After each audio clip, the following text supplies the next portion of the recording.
Hello students, welcome to my YouTube channel learn Hindi easily. आप सभी विद्यार्थियों का मेरे यूट्यूब चैनल में बहुत बहुत स्वागत है।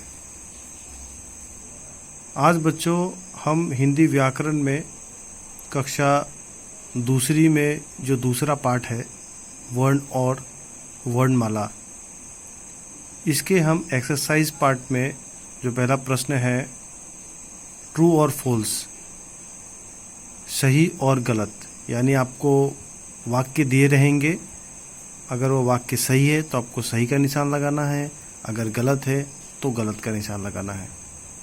ऐसे इस तरीके से आपके एग्ज़ाम में ट्रू एंड फॉल्स आ सकते हैं। तो बच्चों इस वीडियो को आप ध्यान से देखें और समझने की कोशिश करें।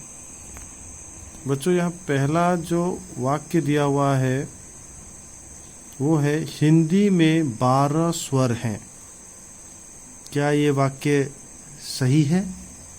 हिंदी में 12 स्वर है, ये वाक्य बिल्कुल गलत है, क्योंकि हमें पता है कि हिंदी में 11 स्वर होते हैं।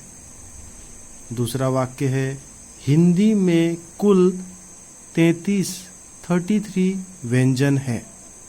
हमने पाठ को पढ़ा था और पढ़ते समय हमें ये पता है कि हमारे स्वर 11 होते हैं और व्यंजन 33 होते हैं, यानी 33 होते हैं। तो ये वाक्य बिल्कुल सही है।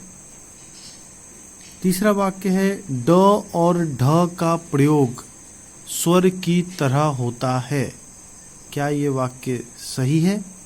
तो ये वाक्य बिल्कुल भी गलत है, क्योंकि ड और ढ जो है ये व्यंजन में है। जैसे हम क ख ग घ पढ़ते हैं तो ड और ढ हमें मिलते हैं।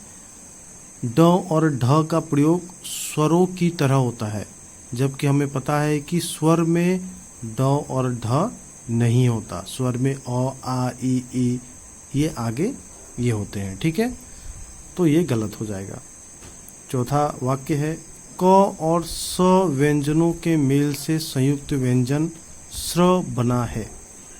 क और स व्यंजन से स्र बना है। तो बच्चों ये हमने पढ़ा है पाठ में कि क और स व्यंजन से स्र बनता है। तो ये वाक्य बिल्कुल सही है।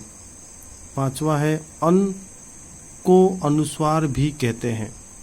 क्या ये सही है? तो ये बच्चों ये वाक्य बिल्कुल भी सही है, बिल्कुल सही है, क्योंकि हम इस बिंदी की बात कर रहे हैं और इस बिंदी को हम अनुस्वार कहते हैं, और जो चंद्र बिंदी होता है उसे हम अनुनासिक कहते हैं। तो हमसे पूछा गया है कि अंक को अनुस्वार भी कहते हैं।